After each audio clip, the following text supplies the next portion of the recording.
Bismillahirrahmanirrahim. Assalamualaikum warahmatullahi wabarakatuh. Teruntuk rekan-rekan teknik yang berbahagia, kembali pada kesempatan kali ini saya akan membahas tentang beban terpusat atau concentrated load atau beban titik yang bekerja pada sebuah sistem struktur dengan sistem struktur statis tertentu.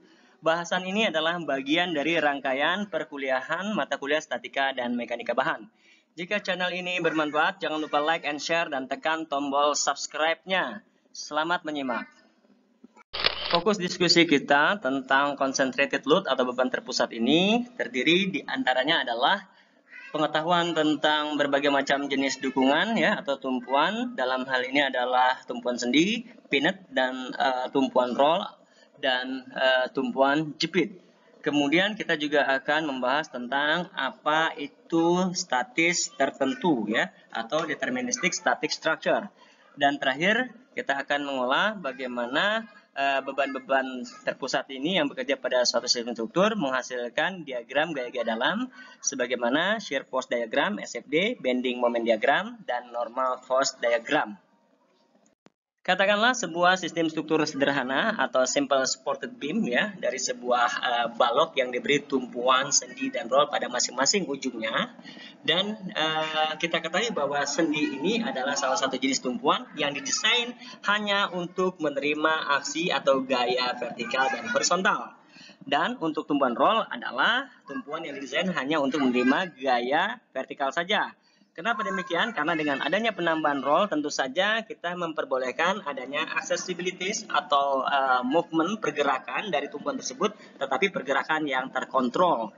Nah, untuk tumpuan sendi dan roll tidak didesain untuk menerima momen, sehingga ketika menggambar bending moment diagramnya pada tumpuan sendi dan roll adalah sama dengan 0. Kembali kepada bahasan tentang balok sederhana ini. Jika balok sederhana tersebut kita beri beban terpusat tepat di tengah bentang ya sebesar P kilonewton, maka akal sehat kita akan mengatakan bahwa masing-masing reaksi tumpuan di sendi dan di roll tersebut ada reaksi vertikal sebesar setengah kilonewton.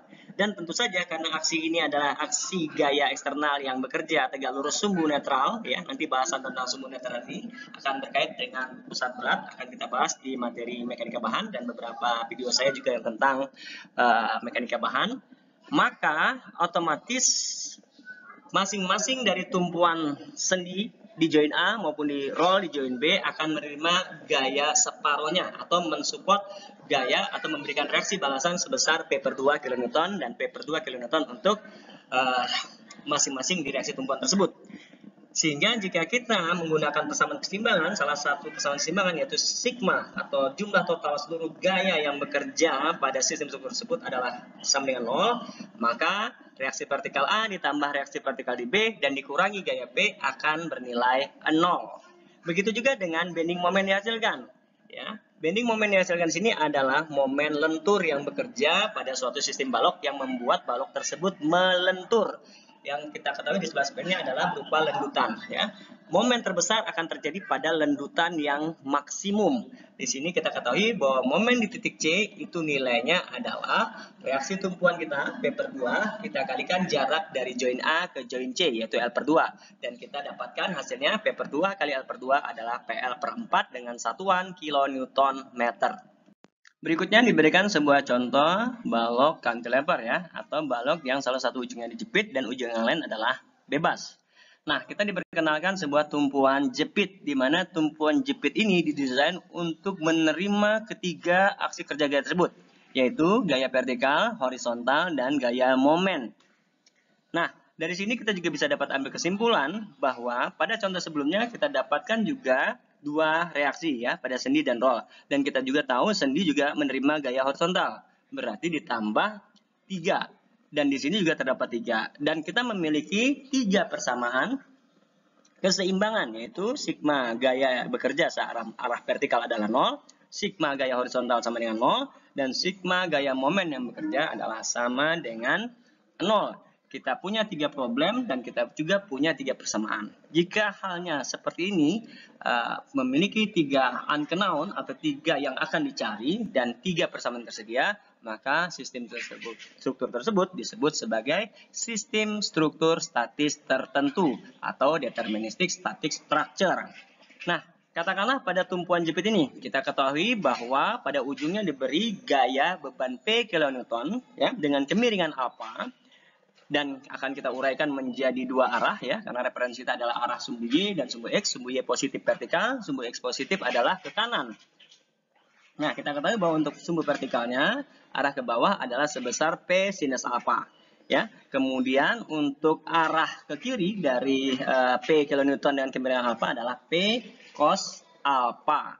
Nah, kita lihat di sini bahwa untuk gaya lintangnya atau gaya bekerja tegak lurus sumbu netral itu adalah sebesar P sin alfa ya. Jadi kalau ada besar gaya P sin alfa yang merupakan konversi ya, bukan konversi namanya, refleksi ya dari proyeksi, maaf, dari proyeksi gaya yang bekerja dengan kemiringan sebesar alfa adalah P sin alfa dalam arah vertikal, dalam arah sumbu Y, maka nilainya adalah sebesar P sinus alfa sepanjang batang tersebut. Begitu juga untuk bending momennya, maka bending momen yang terjadi bukan pada titik atau ujung yang bebas, tetapi pada tumpuan, yaitu sebesar P sin alfa kali L. Ya. Dan karena ini beban terpusat, maka dia berupa garis lurus atau linear, dan tidak ada momen yang bekerja pada titik beban tersebut. Jikapun Anda akan menghitung dengan rumus, tentu hasilnya juga adalah sama dengan 0. Terakhir adalah gaya normal, yaitu yang dihasilkan oleh P cos alfa sebagai proyeksi dari P dengan kemiringan alfa.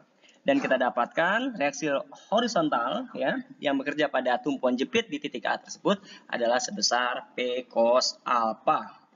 Untuk mempermudah pemahaman, kita beri sebuah contoh balok sederhana ya dengan kondisi beban terpusat yang bekerja pada tengah bentang dengan kemiringan tertentu ya. Di sini bebannya bekerja adalah 9 akar 2 kilonewton. Artinya kalau ada tambahan akar 2 seperti ini, maka kemiringan sudutnya adalah 45 derajat ya. Dan automatically proyeksi vektor kerja gayanya akan diuraikan masing-masing ke sumbu Y dan sumbu X sebagai berikut, yaitu untuk PY sin alfanya adalah 9 kilonewton dan untuk Px cos alfanya adalah 9 kilonewton untuk proyeksi gaya yang bekerja searah sumbu normal. Nah, seperti yang saya katakan tadi, karena beban yang bekerja di tengah-tengah bentang ya, beban terpusat adalah sebesar 9 kilonewton ya, dan dia simetris tentunya kalau di tengah-tengah, maka masing-masing dari reaksi tumpuan di A dan di B itu adalah 4,5 kilonewton dan 4,5 kilonewton. Ya, jadi memang dia akan mensupport gaya separuh-separuhnya, di mana kita bisa mengeceknya bahwa sigma atau jumlah total seluruh gaya vertikal harus sama dengan 0. Apabila reaksi vertikal di A ditambah dengan reaksi vertikal di B dikurangi dengan beban P yang sebesar 9 kilonewton ya, yang hanya bekerja pada proyeksi sumbu Y, itu adalah sama dengan 0. Di sini dapat kita lukis diagram gaya lintang ya. Naik sebesar 4,5 kN dari reaksi vertikal di A, kemudian jalan terus lurus ya, dan turun 9 kN ya. 4,5-nya adalah pembatas yang garis putus-putus adalah sumbu netralnya, itu adalah sebesar 4,5, dan ditambah lagi 4,5 kN ke bawah dan jalan terus ya sampai ke reaksi tumpuan di B sebesar 4,5 kN. Itu adalah diagram gaya lintangnya atau shear force diagram. Sedangkan untuk momen maksimumnya yang sudah pasti di tengah adalah reaksi tumpuan di A kita kalikan dengan jarak dari titik A ke titik C, yaitu sebesar 3 meter. Dan kita dapatkan 4,5 kN kali 3 meter adalah 13,5 kN. Dan itu adalah momen maksimum ya. Kemudian karena kita punya gaya normal tadi, akibat dari kemiringan beban yang bekerja tersebut ya sebesar 45 derajat, kita peroleh Px-nya 9 kN. Maka gaya normalnya dengan keseimbangan sigma H ya. Sigma H berarti seluruh total gaya yang bekerja dalam arah horizontal atau tersebut gaya normal ya, itu adalah RAH positif karena dia ke kanan, kemudian dikurang 9. 9 adalah P cos alfa tadi ya. Arahnya ke kiri berarti dia negatif. Maka RAH sama dengan 0, maka RAH-nya adalah sama dengan 9 kN. Dan kita buat diagram gaya normalnya atau NFD, normal force diagram, sebagaimana yang terlihat pada tampilan. Pada contoh kedua adalah kita menggeser posisi daripada beban terpusatnya pada sisi struktur balok yang sama, ya. ya, dengan dimensi yang sama dan beban yang sama, kita geser beban terpusat tersebut ke arah sumbu A. Jadi dari sumbu A sejauh sepertiga, ya, sepertiga bentang. Jadi sepertiga bentang berarti 6/3 sama dengan 2 meter, sejauh 2 meter dari join A. Nah, dengan cara yang sama pada contoh pertama, maka kita akan ketahui bahwa pada tumpuan A pasti akan menghasilkan gaya reaksi yang lebih besar daripada yang bekerja pada reaksi tumpuan pada B, ya. Nah, di sini kita ketahui bahwa perbandingannya adalah sepertiga dan 2/3. Dalam hal ini, saya hanya menggunakan logika saja, berarti paling tidak gaya yang bekerja adalah sebesar 2/3 P pada join A dan 1/3 P pada join B. Atau berturut-turut RAP-nya adalah 6 kN dan RBP-nya 3 kN. Kembali pada prinsip sigma gaya vertikal sama dengan 0, apabila saya jumlahkan RAV dan RBP dan dikurangkan dengan P sama dengan 9, maka nilainya adalah sama dengan 0. Begitu juga bending moment diagramnya kita dapat buat, yaitu dengan mengkalikan reaksi tumpuan di A, ya, sebesar 6 kN dengan jarak A ke D. Karena tinjauan statis kita adalah di D. Kenapa di D? Karena momen maksimumnya terjadi di sana dan defleksi atau lendutan terbesarnya juga di sana. Dan kita peroleh momen yang di sana adalah 2 kali 6 kali 2 meter atau 12 kN meter, ya. Nilai tersebut juga bisa kita hitung dari arah B. Kalau dari arah B, dari join B, yaitu RBP 3 kN dikalikan dengan 4 meter. Karena sisanya dari B ke D jaraknya adalah 4 meter. Ya, karena D ke A adalah 2 meter. Total bentang adalah 6 meter. Sehingga 3 kali 4 adalah sama dengan 12 kN meter.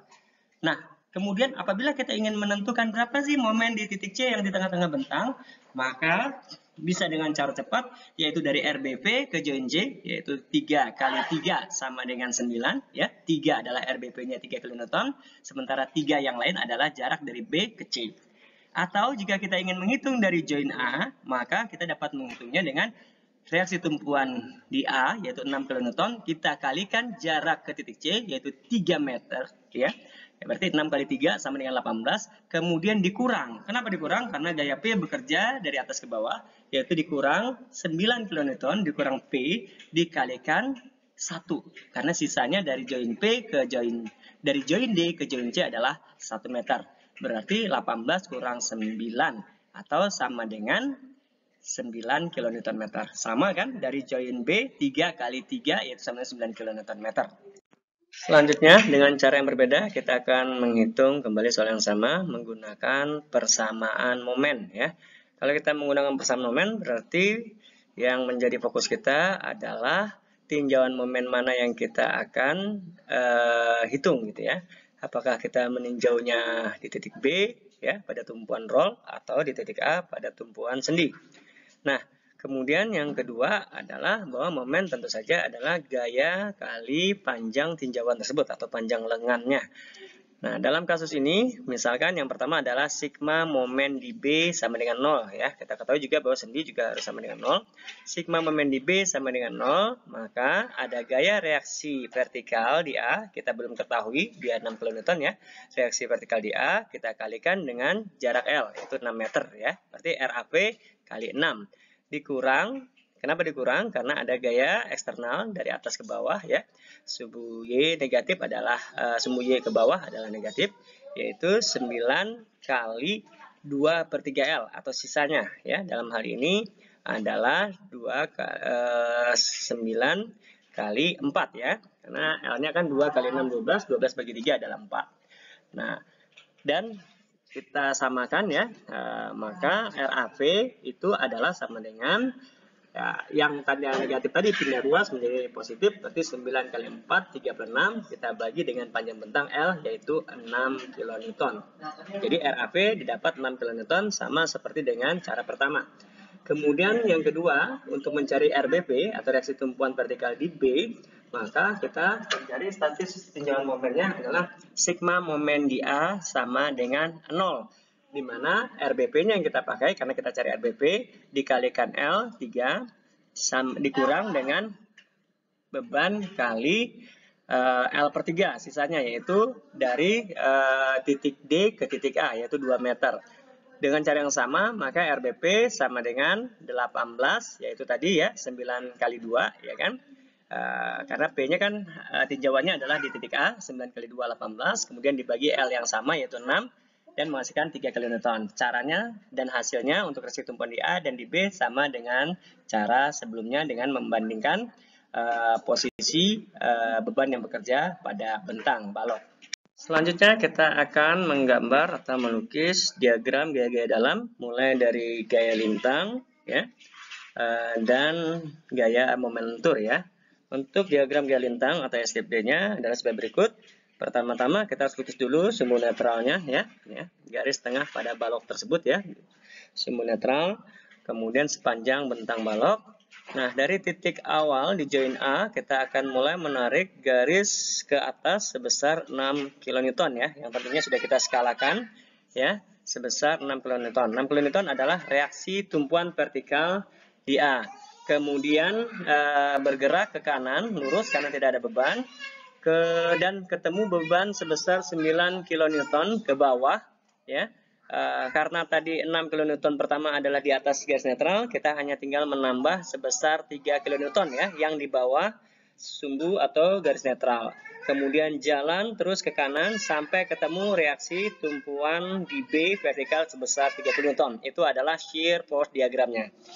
Untuk bending moment diagram, sebagaimana pernah kita hitung, yaitu dari join A ya, terhadap titik C, maka RAV kali panjang jarak dari A ke C yaitu 2 meter yang nilainya adalah 6 kali 2 sama dengan 12 kN meter. Nah, itu karena di sendi adalah sama dengan 0 momennya, maka terus meningkat ya dalam fungsi garis lurus linear, kemudian sampai di puncak 12 kN meter dan kemudian berangsur pelan-pelan sampai di join B menuju titik 0 kembali, dan jadilah bending moment diagramnya.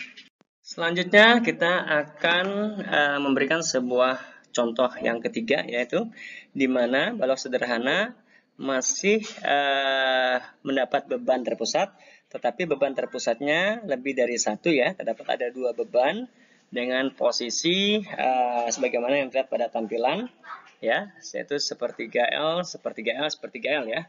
Atau dengan kata lain, masing-masing dari A ke C adalah 2 meter, C ke D 2 meter, dan D ke B adalah 2 meter. Model pembebanan seperti ini adalah model pembebanan 4-point loading ya. Model pembebanan 4 titik. Nah, kalau kita menggunakan cara yang kedua, di mana sigma momen B sama dengan 0, maka kita akan mencari reaksi A vertikal, kita kalikan dengan jarak A ke B yaitu 6 meter, kemudian dikurangi dengan beban pertama dulu ya, dari C ke B, dikalikan dengan jarak C ke B yaitu sebanyak 4 meter, berarti 3 kali 4 ya, kemudian dikurangi lagi dengan beban kedua yaitu sebesar 3 kN, dikalikan dengan jarak lengan statis momen D ke B yaitu 2 meter. Dan kita peroleh hasilnya adalah 18 bagi 6 ya. 18 itu adalah 34 tambah 3 kali 2 tadi ya. Karena dia pindah ruas dari negatif ke positif. Dan 6 itu adalah panjang bentangnya. Sehingga reaksi tumpuan di A adalah 3 kN. Jika kita menggunakan cara satu, kita sudah tahu bahwa posisi beban simetris, tentu saja kalau beban vertikalnya, total beban vertikal ya, dari atas ke bawah, ya pada join C dan join D, jika dijumlahkan adalah 6 kN, dan kita sudah ketahui bahwa reaksi vertikal di A 3 kN, maka pastilah reaksi vertikal di B adalah 3 kN. Kemudian kita akan kembali melukis diagram gaya-gaya dalamnya ya.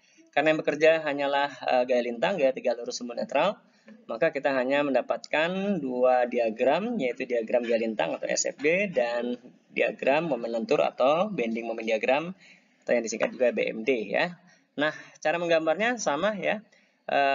Acuannya adalah sumbu netral ya. Kita buat garis sepanjang panjang bentang balok tersebut.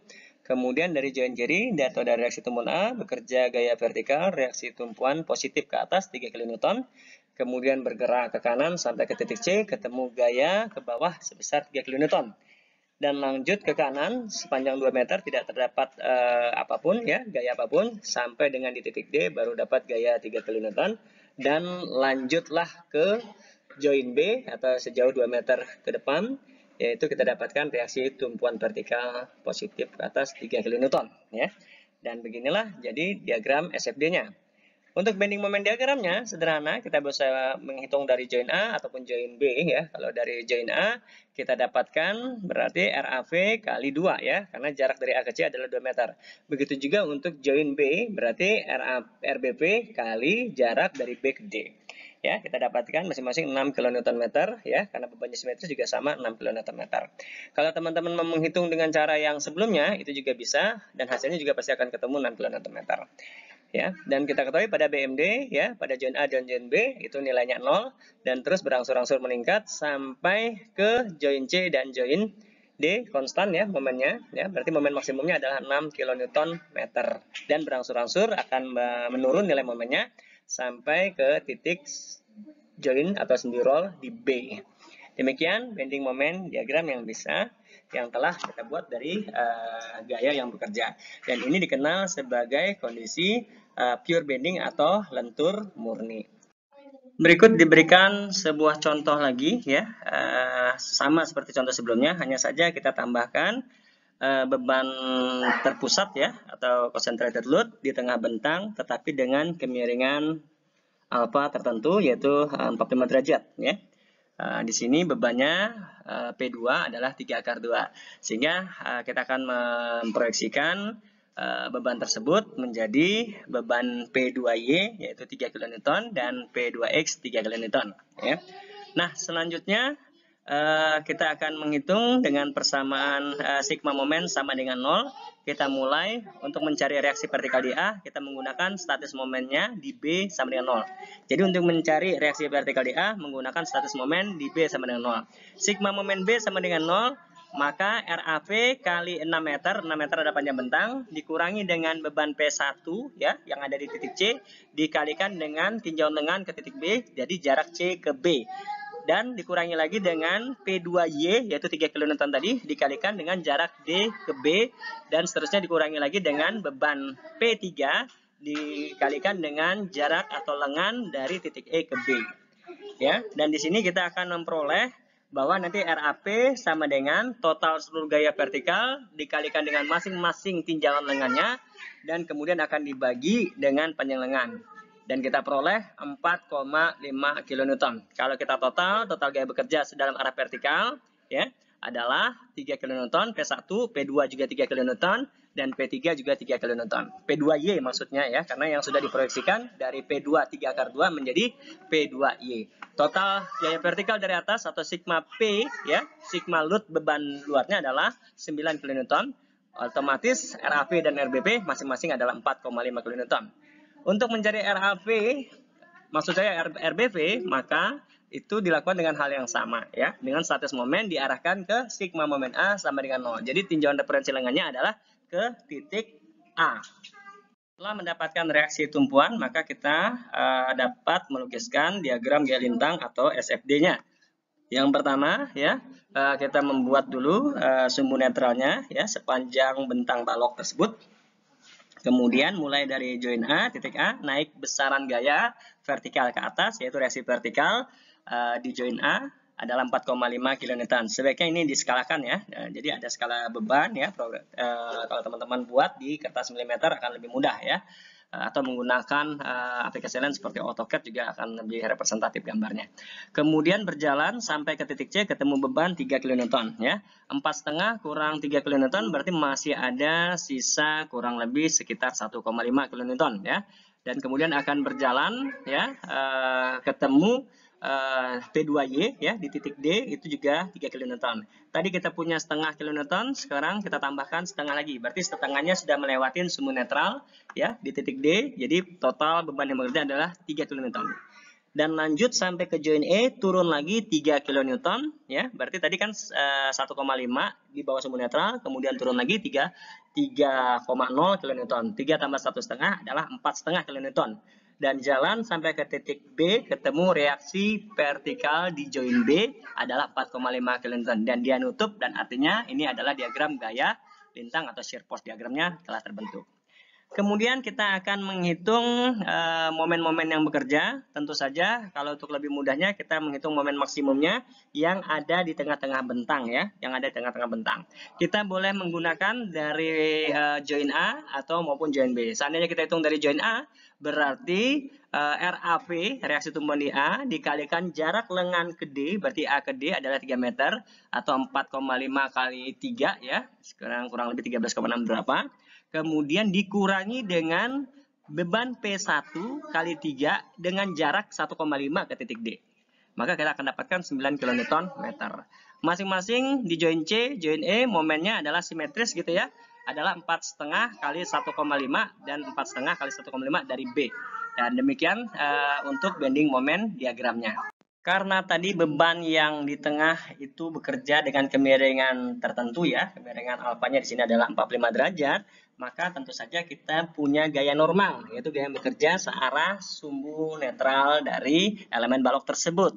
Nah, gaya normalnya itu kan ada hitungan dalam persamaan keseimbangan sigma horizontal. Sigma gaya horizontal sama dengan 0, yang isinya adalah reaksi A horizontal dikurang dengan gaya P2X. Kenapa dikurang P2X minus? Karena gaya P2X bekerja dari kanan ke kiri. Kalau X yang ke kiri nilainya negatif, X ke kanan nilainya positif.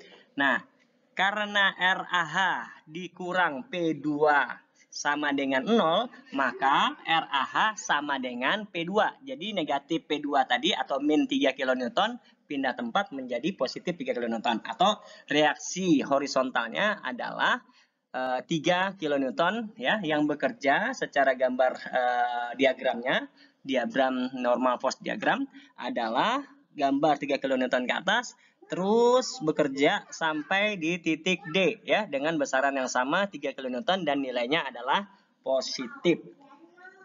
Karena untuk bacaan lebih lanjut ya, demi memudahkan dalam pemahaman analisis struktur statis tertentu ya, untuk statika ini, maka teman-teman bisa membaca buku karya Hibbeler ya, yang berjudul Engineering Mechanics ya, Statics ya.